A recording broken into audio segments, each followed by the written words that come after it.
ভগবৎ প্রাপ্তি কঠিন নাকি সহজ? ভগবান নিজেই বলছেন শ্রীমদ্ ভগবদ্ গীতাতে ৮ম অধ্যায় ১৪ নম্বর শ্লোকে, অনন্য চেতাহা সততম ইয়ো মাম স্মরতি নিত্যসঃ তস্যাহং সুলভঃ পার্থ নিত্যযুক্তস্য যোগিনঃ। হে পার্থ, যিনি একাগ্রচিত্তে কেবল আমাকেই নিরন্তর স্মরণ করেন, আমি সেই নিত্যযুক্ত ভক্তযোগীর কাছে সুলভ হই।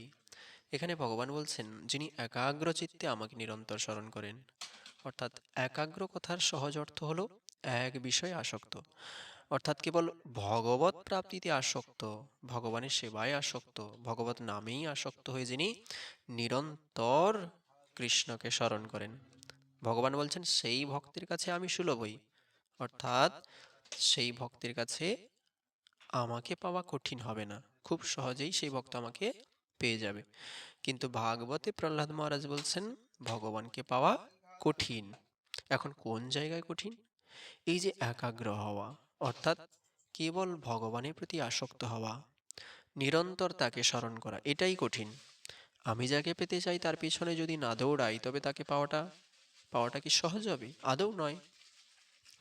আমাদের চিত্ত এক বিষয়ে আসক্ত নাই, কয়েক হাজার বিষয় আছে যেখানে এই চিত্ত আসক্ত হয়ে রয়েছে। তাই এই চিত্ত কেবল ভগবত ভক্তিতে আসক্ত করাটাই কঠিন।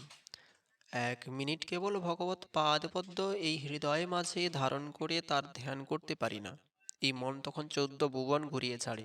ভগবত পাদপদ্ম হৃদয়ে মাঝে দেখার চেষ্টা করছি, কিন্তু মন উড়ে গিয়ে অন্য কিছু দেখছে। তাহলে নিরন্তর ভগবত চিন্তা কি করে হবে? এটাই হচ্ছে কঠিন। তাই এই কঠিন একসময় তরল হয় যখন তাকে তাপ প্রদান করা হয়। এই মন ভগবত সাধনাত্তরে বড্ড কঠিন, বাকি অন্য কিছুতে মন গলে আছে।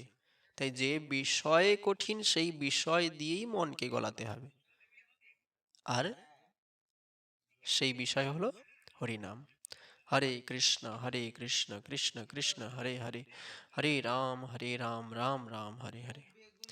এই নাম বিনা আর কোনো সাধন নাই যেখানে এই মনকে ভগবত সেবাতে গলানো যায়।